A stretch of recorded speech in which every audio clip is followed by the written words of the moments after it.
Jérusalem est une ville unique pour des cultures multiples. La cité millénaire émerge au milieu de collines calcaires à 800 mètres d'altitude. En 3000 ans d'existence, Jérusalem s'est constitué un riche passé historique contenu dans la vieille ville derrière ses murailles. Sur un seul kilomètre carré, la surface de la vieille ville, l'histoire a laissé d'innombrables vestiges remarquablement préservés.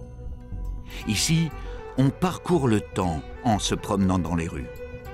Bien antérieure à la période romaine, les traces de l'histoire remontent à l'époque du premier rempart de la ville, au 8e siècle avant Jésus-Christ. Le passé fait l'objet de soins attentifs. Une façade peut être conservée en attendant que l'arrière du décor soit reconstruit. Lorsqu'il a une portée symbolique, le passé est plus encore protégé. Ainsi, un établissement de style colonial entretient le souvenir de la rencontre entre Yitzhak Rabin et Yasser Arafat en 1993. L'événement se déroula dans la chambre 14. Il précédait la signature officielle des accords d'Oslo en septembre de la même année.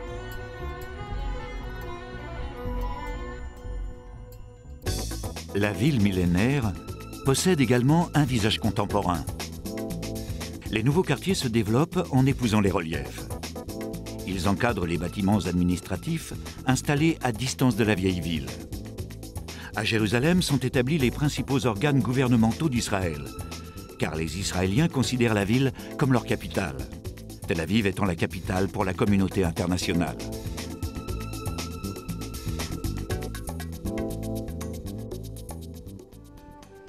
Que de chemins parcourus entre la cité conquise par Alexandre le Grand au IVe siècle avant Jésus-Christ et la ville prise par les Anglais en 1917. Certaines boîtes aux lettres rappellent le passé. Elle fonctionne encore, une boîte aux lettres de l'époque du mandat britannique avec la couronne du roi George. Et d'ailleurs, c'est l'endroit où le général Allenby a reçu les clés de la ville le 9 décembre 1917. Sur la porte de Sion, des impacts de balles rappellent la guerre des 6 jours et la conquête de la partie est de la ville en 1967. Tout au long de l'histoire, les combats ont fait de nombreuses victimes, qui ont trouvé leur dernière demeure dans une terre âprement disputée depuis des siècles.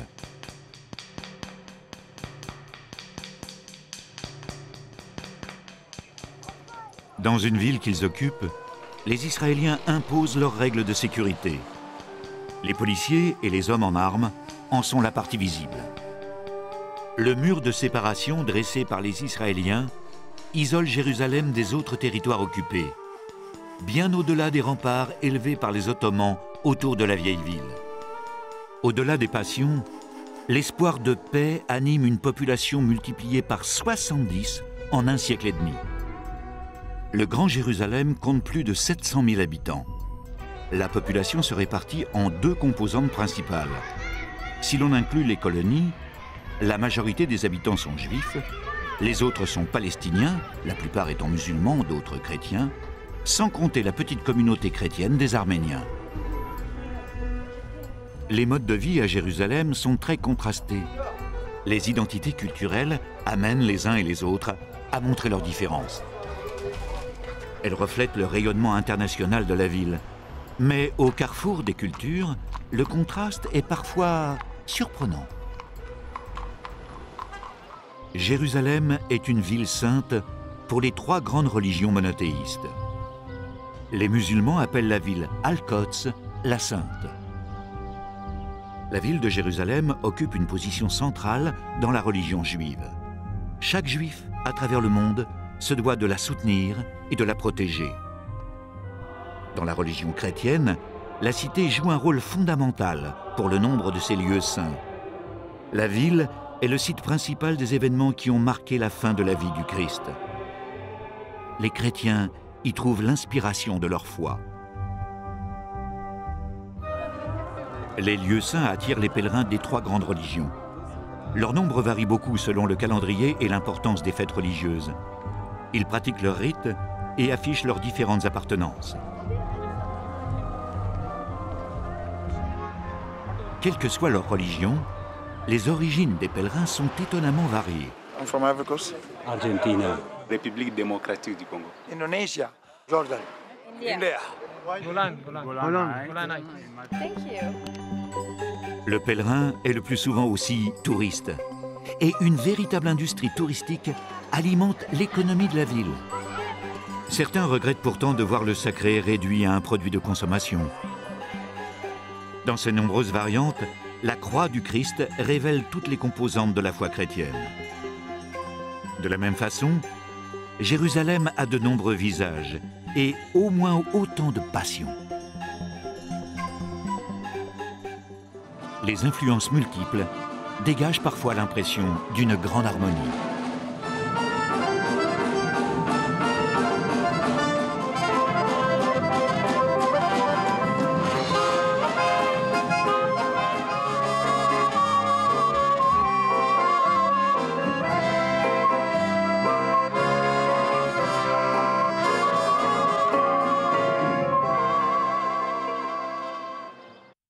À une cinquantaine de kilomètres de Tel Aviv, Jérusalem occupe une position particulière entre Israël et les territoires palestiniens. Dès la création d'Israël en 1948, la ville fut divisée, comme la Palestine. La vieille ville et la partie est furent intégrées à la Jordanie et la partie ouest fut attribuée aux Juifs. Dans la vieille ville, le dôme du rocher éclaire le quartier musulman de son revêtement doré. Le site est bordé par les murailles élevées au XVIe siècle à l'initiative du sultan ottoman Soliman le Magnifique.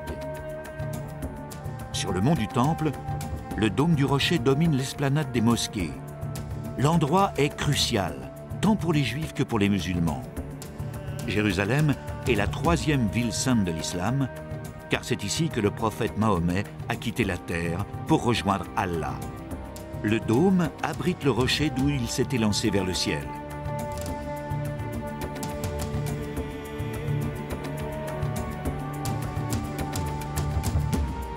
Le temple se trouvait à l'emplacement des mosquées avant sa destruction. C'est pourquoi les Juifs vénèrent aussi l'endroit, un lieu très symbolique pour les fidèles des deux religions.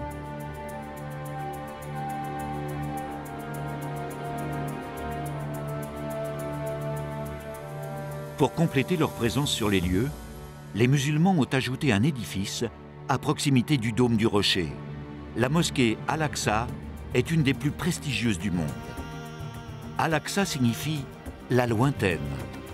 Le nom rappelle le long voyage nocturne accompli par Mahomet pour se rendre de la Mecque à Jérusalem.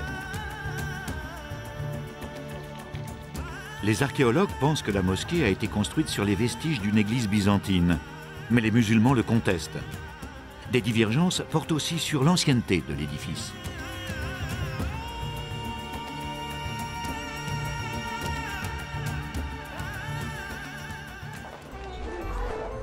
Dans le quartier musulman, un souk étend son réseau de ruelles dans la grande tradition proche orientale.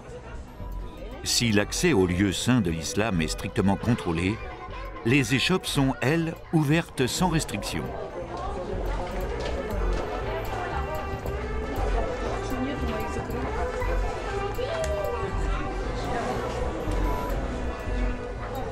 Personne ne trouve à redire au foisonnement des couleurs et des senteurs. Dans le souk règne une animation permanente. Chacun respecte l'espace de l'autre, y compris dans la petite mosquée. Une atmosphère plutôt décontractée, où les conflits ne semblent pas d'actualité.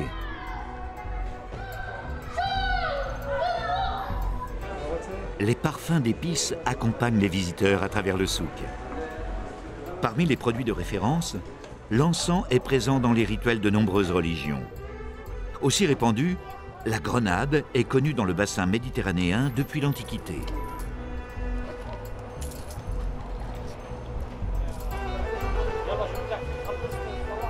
Chez le boulanger arabe, les gestes se sont adaptés à la production à la chaîne.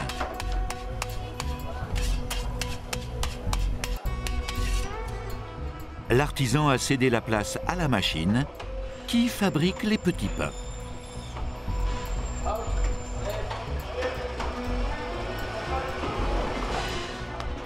Mais dans certains cas, la main de l'homme est irremplaçable pour donner une forme aux couronnes de pain couvertes de grains de sésame.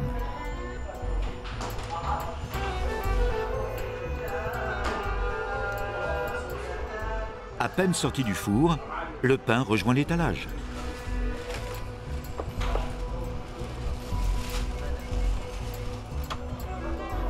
Dans le souk, chacun s'active, dans une insouciance apparente.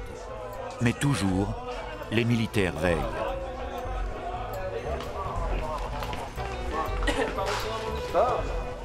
Le souk est un monde d'échange. Échange de gestes, échange de marchandises, échange de regards. Les gens s'expriment avec peu de mots et les attitudes suffisent pour se comprendre.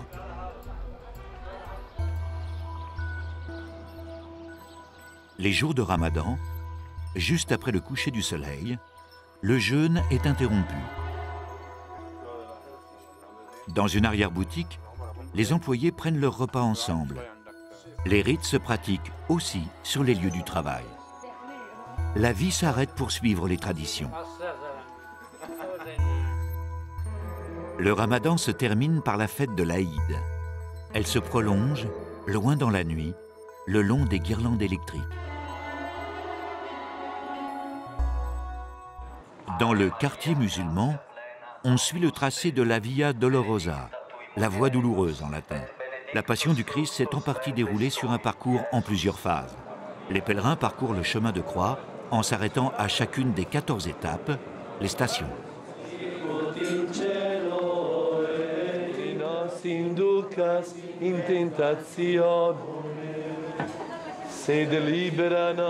Le cortège revit les derniers moments du Christ. Nous suivons les pas du Christ le jour où il a été condamné. Le même jour où, chargé de sa croix, il a monté le chemin du Golgotha pour y être crucifié. À chaque station, les pèlerins se recueillent. Afin de soulager la souffrance du Christ, les soldats romains qui l'escortaient réquisitionnèrent un homme de passage. Pour avoir aidé le Christ à porter la croix, on rend hommage à Simon de Cyrène. D'après la légende, le Christ aurait laissé l'empreinte de sa main sur un mur.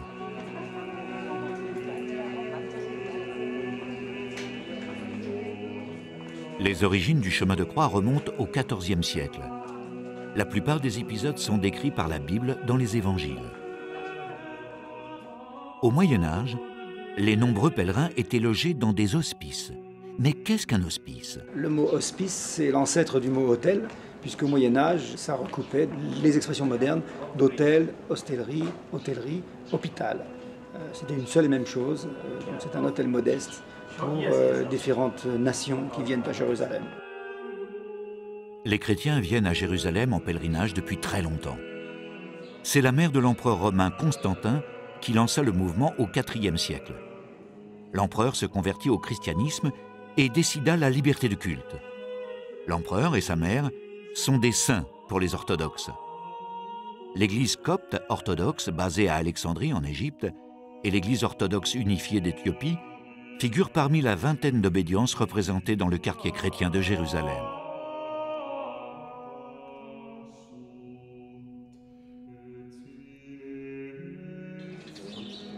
Le Golgotha est le lieu où le Christ fut mis en croix. À cet endroit s'élève l'édifice chrétien le plus sacré, la basilique du Saint-Sépulcre. La mère de l'empereur Constantin identifia l'emplacement, qui suscita très vite une ferveur incroyable. Les pèlerins se pressent autour de la pierre de l'onction. Le corps du Christ y aurait été déposé avant d'être mis au tombeau. L'affluence est telle qu'il faut organiser les visites pour éviter que les pèlerins ne s'attardent.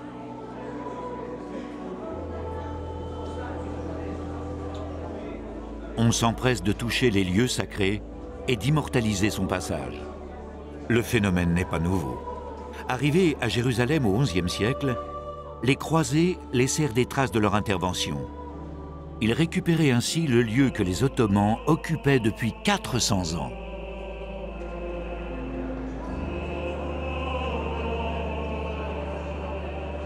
La basilique du Saint-Sépulcre attise les rivalités entre les différentes églises chrétiennes qui s'en partagent la propriété. Pour limiter les conflits, les clés de l'édifice sont, depuis 7 siècles, confiées à 2 familles musulmanes. Dans un souci d'apaisement, ce sont les Ottomans qui établirent les règles de la cohabitation entre les chrétiens. Beaucoup regrettent ces rivalités, comme la location des croix destinée à revivre la Passion sur la Via Dolorosa.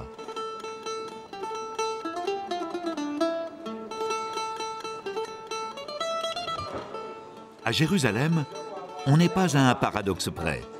Un souk est également ouvert au milieu du quartier chrétien. Dans tous les souks, l'approvisionnement des boutiques est compliqué par les allées étroites. Lorsqu'en plus les ruelles sont en pente, les livreurs s'équipent de moyens de freinage adaptés.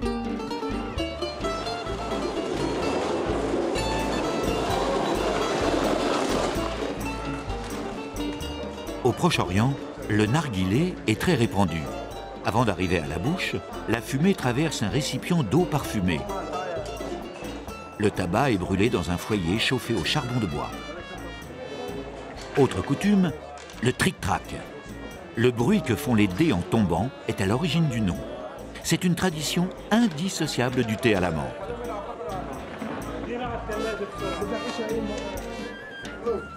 Les moucharabiés permettaient de voir sans être vus, une caractéristique de l'architecture musulmane. L'architecture de la citadelle s'inspire de celle des croisés. L'édifice repris aux musulmans a subi de nombreux aménagements à différentes périodes de l'histoire. Le site a été choisi pour sa position dominante à l'ouest de Jérusalem.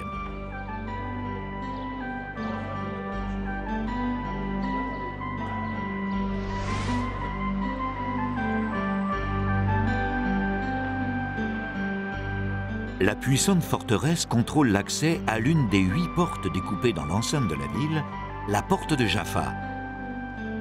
Elle ouvre un passage en chicane destiné à ralentir l'éventuelle incursion d'ennemis.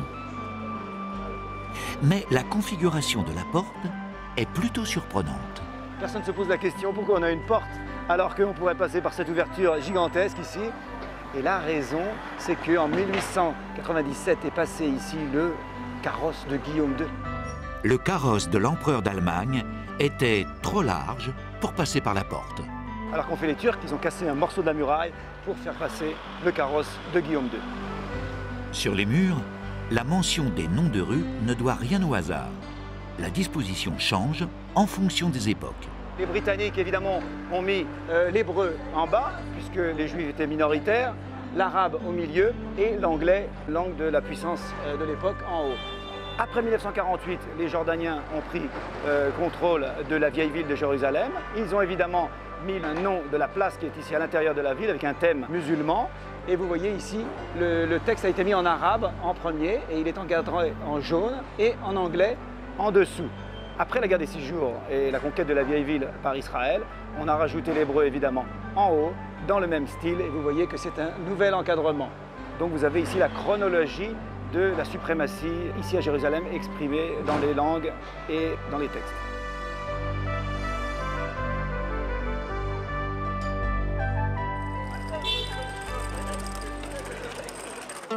Au sud-ouest de la vieille ville, s'étend le quartier d'un peuple qui fut le premier à adopter le christianisme comme religion officielle. Les Arméniens se convertirent au tout début du IVe siècle.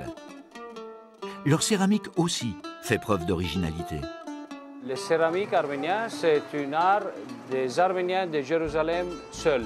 Dans tout le monde, il n'y a pas de céramique arménienne, seulement en Jérusalem. Après la perte de leur royaume au Ve siècle, les Arméniens se sont établis à Jérusalem. Depuis cette époque, ils vivent dans un quartier qui est devenu un centre intellectuel, un foyer artistique et surtout leur capitale spirituelle.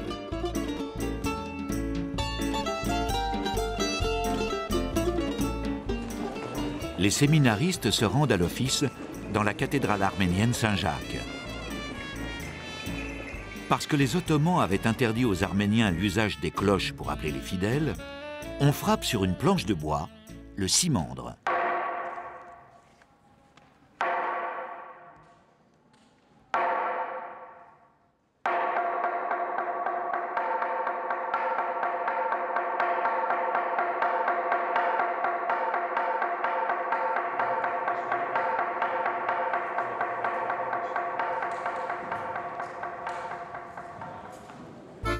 Le quartier arménien est voisin du quartier juif au sud de la vieille ville. En grande partie détruit lors des combats de 1948, le quartier juif a été reconstruit, ce qui explique ses allures plus modernes.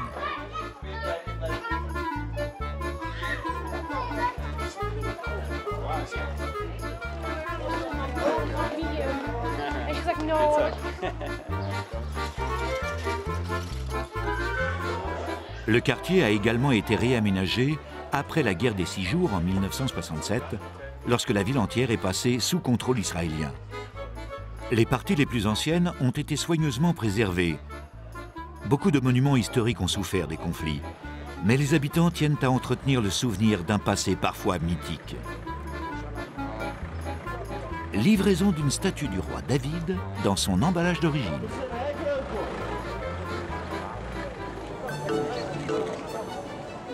Le va-et-vient est quasi permanent sur une vaste esplanade au sud-est de la vieille ville. Elle s'étend à l'emplacement d'un quartier palestinien qui fut rasé après la guerre des 6 jours. L'espace donne accès au lieu le plus sacré du judaïsme, le mur des lamentations. On reconnaît les juifs hassidim, ultra-orthodoxes, à leurs vêtements noirs.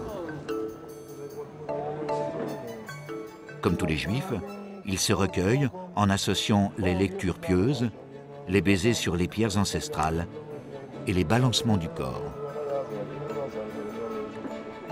Le mur est le seul vestige de l'enceinte du temple d'Hérode, détruit par les Romains.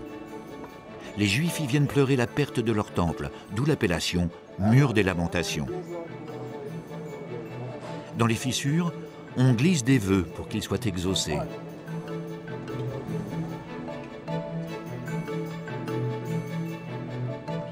Les Juifs prient en se balançant. C'est une coutume qui remonte au Moyen Âge.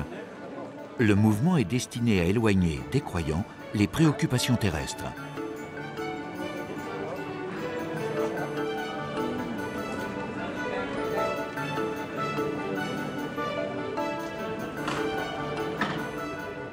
Une partie est réservée aux femmes tenues de se couvrir et de porter des vêtements sobres. On ne s'éloigne jamais du mur en lui tournant le dos.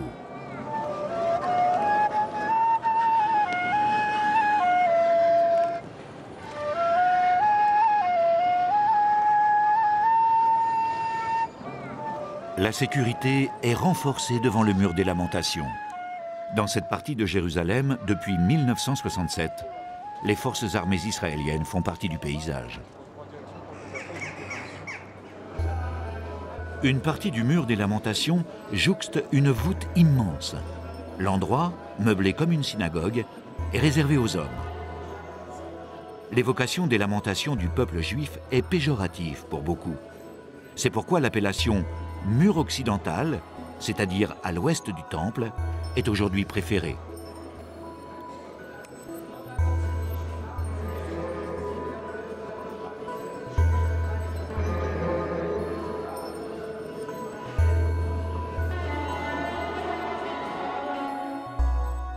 Un passage souterrain dégagé par les archéologues permet de traverser les fondations de l'ancien édifice. On se faufile entre les pierres gigantesques. En progressant de la sorte, les Juifs cherchent à se rapprocher de la zone centrale du temple, là où se trouvait le Saint des Saints. Seul le grand prêtre avait la permission d'entrer dans cette partie du sanctuaire, éminemment symbolique.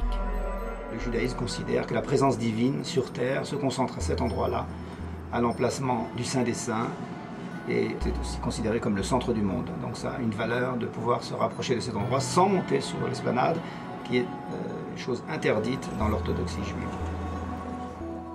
Quand on est sous terre, on ne s'en rend pas compte, mais la grande proximité des lieux saints juifs et musulmans crée évidemment une concurrence visuelle et sonore. Pour la fête de Rosh Hashanah, le Nouvel An juif, les pratiquants se regroupent devant le mur des lamentations à la fin de la journée.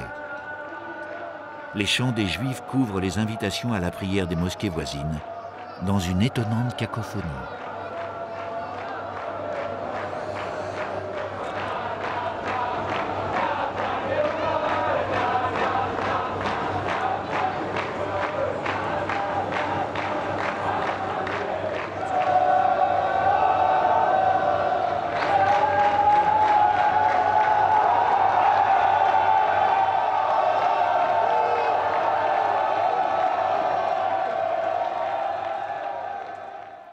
Le Nouvel An juif se déroule sur 2 jours complètement chômés. La ville semble figée, les magasins sont fermés, le temps s'arrête pour les Juifs. Pas un chat dans les rues, ou presque.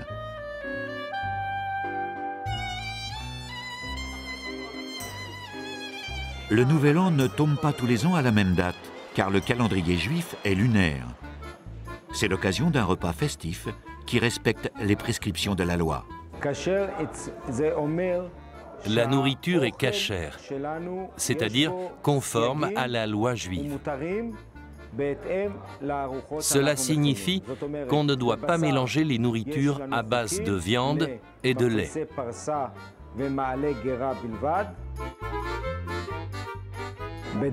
Concernant la nourriture à base de viande, seuls les animaux ruminants à sabots fendus sont autorisés à la consommation.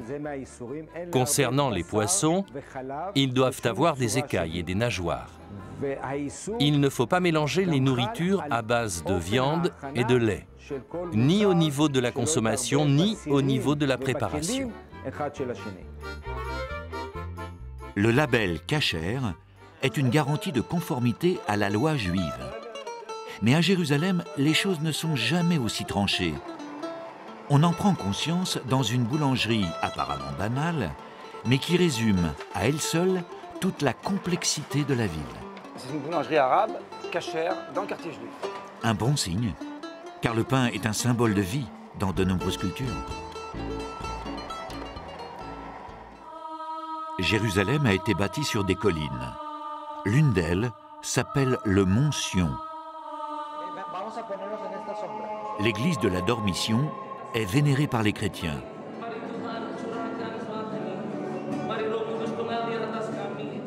L'édifice est élevé à l'endroit où la Vierge serait morte, ou plutôt tombée dans un profond sommeil avant de monter au ciel.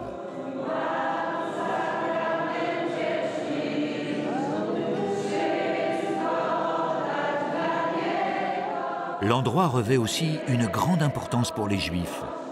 On y représente les tables de la loi que Dieu donna à Moïse. Parce que le tombeau du roi David a été installé 2000 ans après sa mort, beaucoup doutent qu'il soit authentique. Pourtant, c'est l'un des lieux les plus sacrés du judaïsme.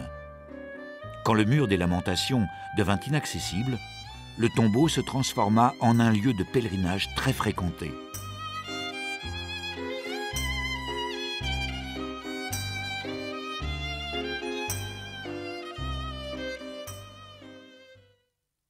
Le statut de Jérusalem-Est est un point très sensible dans le contentieux entre Israéliens et Palestiniens. En effet, pour les Israéliens, il n'est pas question que Jérusalem soit à nouveau partagée en 2. Quant aux Palestiniens, ils réclament leur souveraineté sur Jérusalem-Est, dont ils souhaitent qu'elle devienne la capitale de l'État palestinien.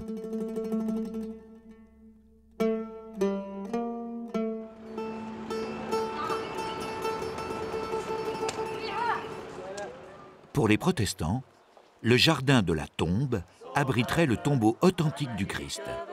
Une hypothèse rejetée par la plupart des autres chrétiens qui ne reconnaissent en effet que le Saint-Sépulcre.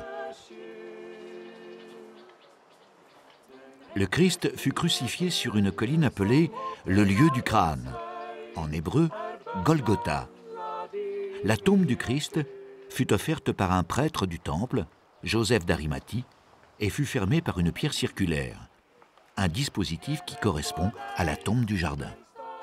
Si cette tombe est bien celle de Joseph d'Arimathie, le corps du Christ, descendu de la croix du Golgotha que l'on vient de voir, a été déposé ici, dans ce jardin.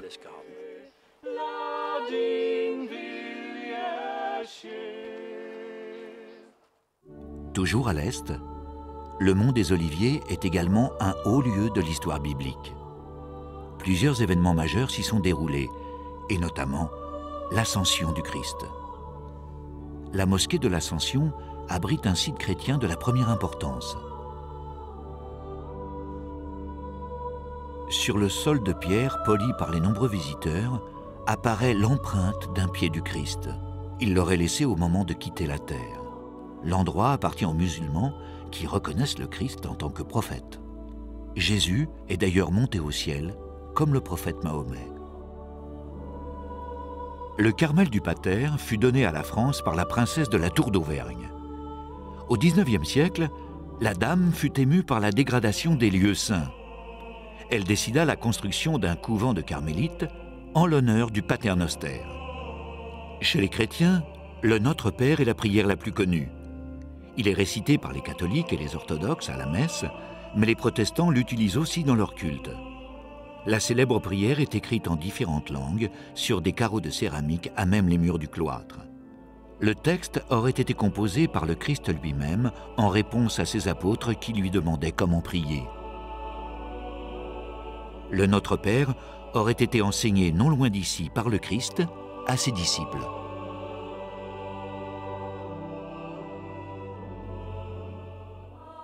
L'église de Marie-Madeleine appartient au rite orthodoxe russe. Elle côtoie l'église de toutes les nations. Le fronton est orné d'une mosaïque réaliste qui montre le Christ portant les souffrances du monde. L'église domine le jardin de Gethsémani, appelé aussi Jardin des Oliviers, où Jésus fut arrêté. Certains oliviers seraient contemporains de l'époque du Christ. Les Juifs souhaitent être inhumés sur le mont des Oliviers, car selon le prophète Zacharie, le Messie passera par ici le jour du jugement dernier. Ceux qui sont enterrés ici seront les premiers à ressusciter.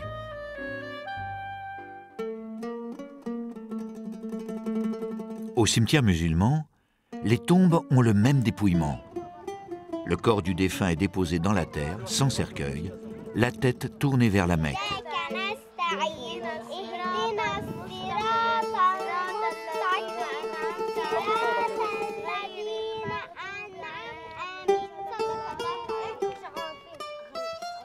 Sur le mont des Oliviers, l'église de l'Assomption s'enfonce dans le sol vers une crypte très profonde.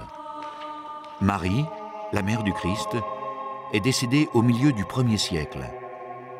Elle aurait été déposée par les disciples de son fils dans un caveau où elle ne resta que 3 jours avant de quitter la terre. Le tombeau appartient à l'église grecque orthodoxe, mais les Arméniens, les Syriens et les Coptes se partagent l'autel. Le culte de la Vierge, qui remonte en cet endroit au 5e siècle, est toujours aussi vivant.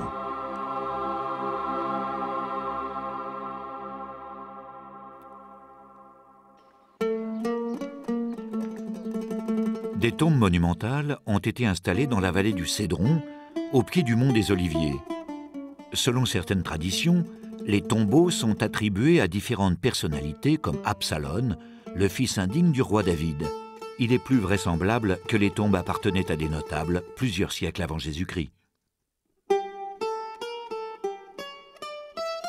La vallée du Cédron sépare Jérusalem-Est de la vieille ville. Jérusalem s'est développée rapidement vers l'ouest. La partie occidentale est une ville moderne, dans laquelle les références au passé ne sont pas absentes. L'architecte espagnol Santiago Calatrava a dessiné un pont dont les lignes s'inspirent de la harpe dont jouait le roi David, selon la Bible.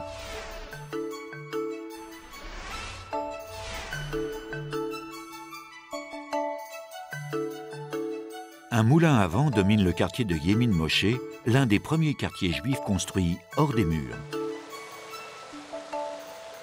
Avec son toit en forme de couvercle de jarre, le sanctuaire du livre fait partie d'un ensemble composé de musées et de bâtiments officiels.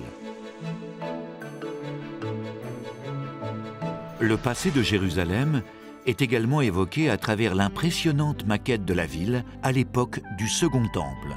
La maquette est au 1/50e et elle utilise des matériaux dont on considère Jérusalem a été construite à l'époque, à savoir le calcaire de Jérusalem, la céramique pour les tuiles et le temple en marbre. Le temple est reproduit dans l'état précis où il était juste avant sa destruction par les troupes romaines.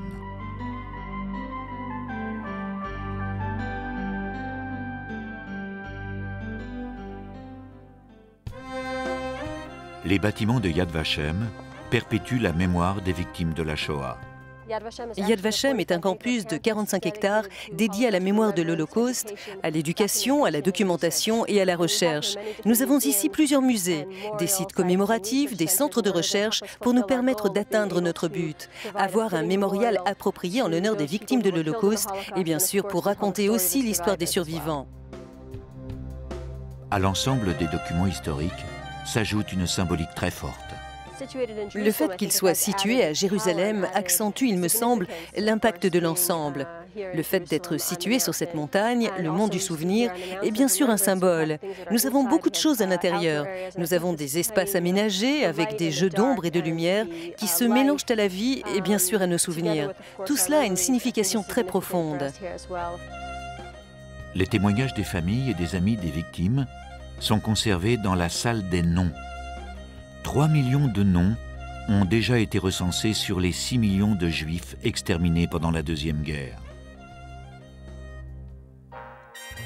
En 1946, une organisation armée clandestine sioniste, l'Irgun, commit un attentat contre le quartier général de l'armée britannique à l'hôtel King David, une institution à Jérusalem. L'explosion, qui fit de nombreuses victimes, détruisit tout un pan de l'établissement et contribua au départ des Anglais, ce qui enclencha le processus de création d'Israël.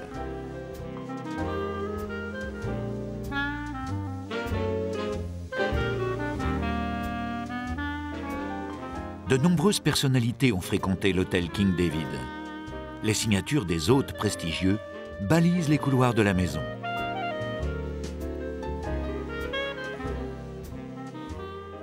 À l'hôtel, on célèbre une bar mitzvah. La cérémonie marque l'accès d'un garçon de 13 ans à la maturité religieuse chez les Juifs. Le garçon remercie les invités présents avant que la fête commence.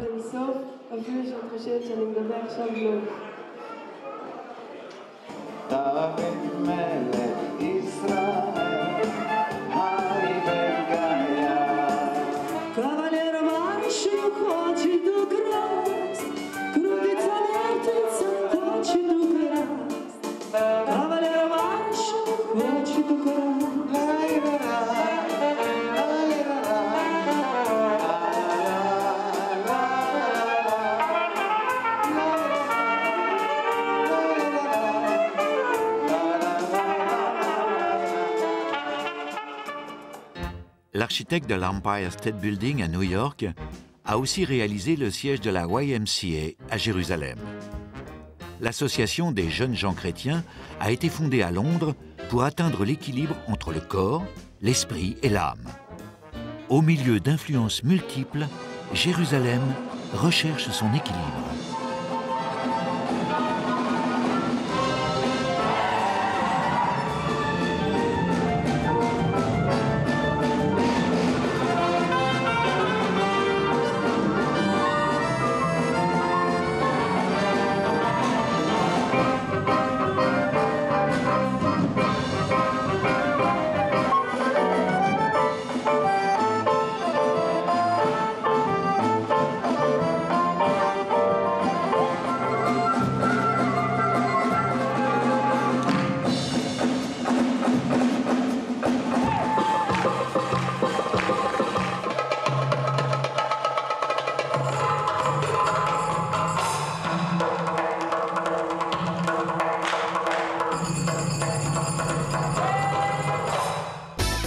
L'influence occidentale est évidente dans le plan d'aménagement de Jérusalem-Ouest. De très nombreux architectes locaux sont formés en Europe et aux États-Unis. Lorsque les professionnels exposent leur vision du futur, les grandes villes américaines sont souvent prises en exemple. Mais les bâtiments anciens doivent être respectés. Il n'est pas rare qu'un édifice soit démonté pour être reconstitué ailleurs. Il s'agit alors de bien numéroter les pierres.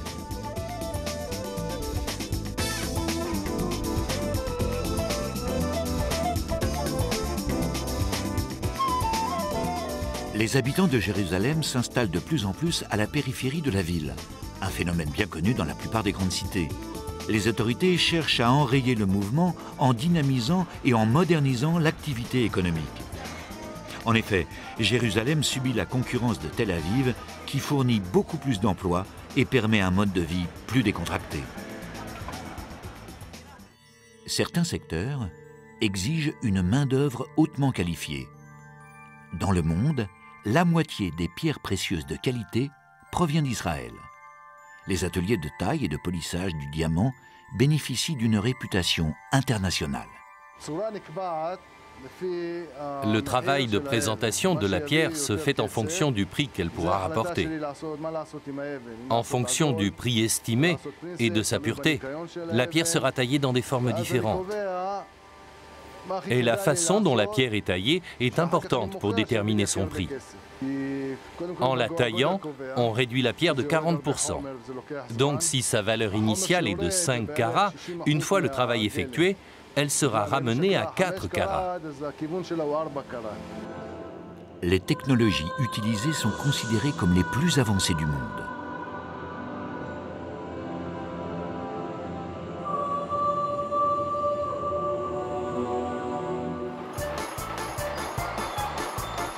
Le marché Yehuda connaît une effervescence presque ininterrompue.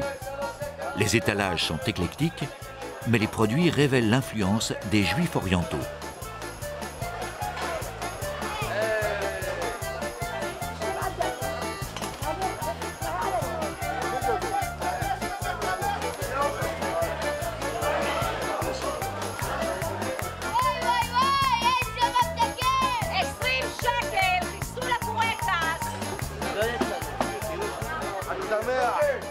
Au milieu des scènes de la vie quotidienne, les références religieuses ne sont jamais éloignées.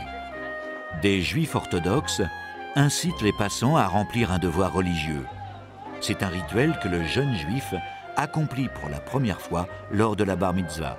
Il fait ce qu'on appelle le téphilin, c'est une mitzvot, une bonne action.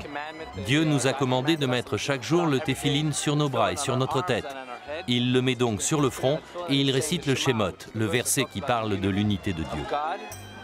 Le phylactère, la petite boîte posée sur le front, contient des extraits de la Bible.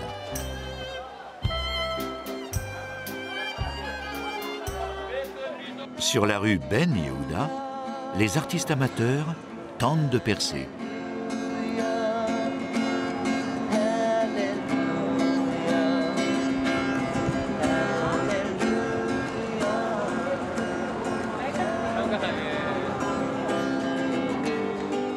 La musique peut aussi faire passer un message religieux.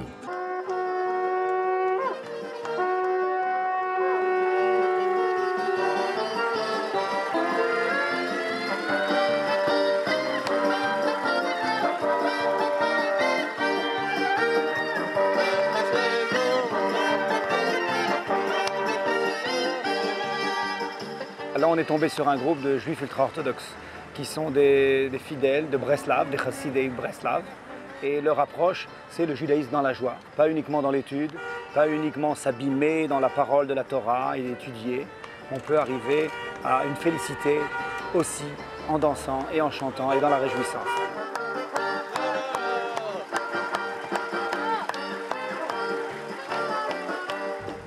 Le quartier de Mea Shearim donne l'impression qu'on a remonté le temps pour se retrouver dans une ville d'Europe de l'Est à la fin du 19e siècle. Les Juifs ultra-orthodoxes n'ont rien changé à leur habillement. Les hommes portent toujours les mêmes vêtements noirs et les femmes une longue robe enveloppante.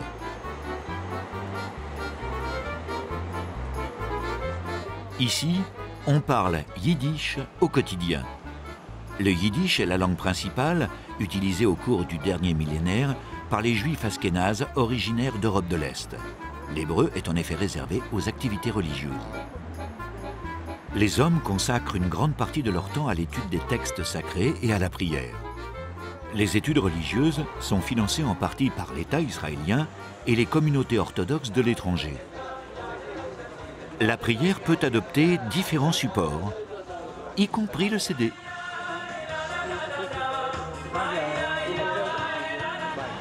Beaucoup d'aspects du monde moderne sont rejetés par les juifs ultra-orthodoxes. Ils se méfient de la télévision. Le téléphone est permis, mais les journaux sont interdits. La communication des nouvelles se fait donc par voie d'affichage.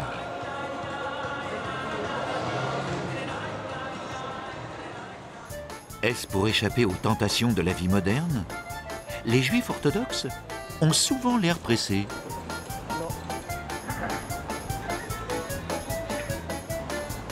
Quand ils s'arrêtent, on peut facilement observer la grande diversité de leurs chapeaux. Un accessoire vestimentaire qui n'est absolument pas décoratif. Les chapeaux que nous portons sont un héritage religieux et traditionnel du mode de vie qui était le nôtre pendant la diaspora, notamment en Pologne. En Israël aujourd'hui, il est toujours possible de reconnaître les origines et les traditions selon le chapeau. Même traditionnel, on ne porte tout de même pas n'importe quel chapeau. Oui, il est trop petit. Le chapeau a une dimension symbolique très précise. Le port du chapeau nous donne une responsabilité morale qui se traduit dans nos gestes. Comme si quelqu'un venu d'en haut nous confiait le chapeau pour nous donner une responsabilité. Jadis, à Jérusalem, on pouvait reconnaître le métier d'une personne au type de chapeau qu'elle portait. Les Juifs ultra-orthodoxes portent une trentaine de modèles de chapeaux différents. Comme leur couvre-chef ne les quitte presque jamais, il importe que la fabrication soit irréprochable et que l'entretien en soit aisé. La réputation de certains articles a franchi les frontières. Ce chapeau est le meilleur chapeau de l'entreprise Frester. Il est toujours fabriqué en Hongrie. La qualité de ces chapeaux est constante. Elle ne s'altère pas avec le temps, même au nettoyage.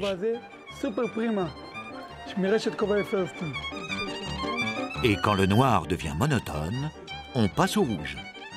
Mais ce n'est pas tout à fait conforme aux prescriptions. La natalité est forte chez les Juifs ultra-orthodoxes. D'après les statistiques, les femmes de la communauté ont au moins 7 enfants en moyenne, presque le triple de la moyenne nationale. Un danger, selon les laïcs, qui craignent de voir la religion s'imposer partout.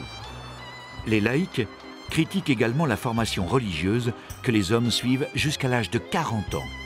Pendant ce temps, ils ne reçoivent aucun autre bagage qui leur permettrait de travailler. De plus, ils sont exemptés des obligations militaires. Dans les synagogues, à la fin du mois de décembre, on prie pour la fête de Hanouka. La fête dure 8 jours et dans les rues, on vend des soufganiotes, des beignets fourrés de crème pâtissière, de confiture ou de chocolat. Une coutume que beaucoup d'amateurs ne manqueraient pour rien au monde.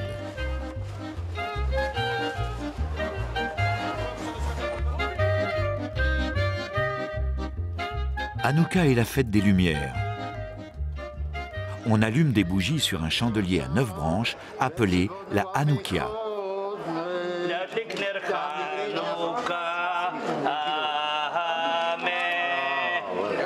Chaque jour, on allume une bougie supplémentaire. La répétition du geste représente la propagation de la foi juive. Il est interdit de toucher aux bougies allumées et de s'en servir pour un autre usage. Hanouka est une fête chaleureuse qui regroupe les membres de la famille. La tradition familiale est très respectée, mais cela n'empêche pas de chanter dans la rue.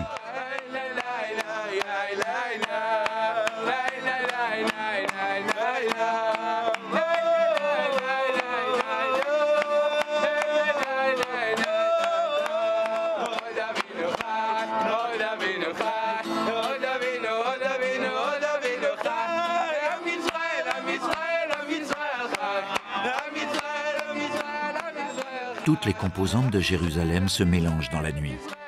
Elles ne se confondent pas encore, tant elles sont attachées à leur identité. Mais un jour, il faudra qu'elles se rapprochent pour se fondre au cœur de la ville passion.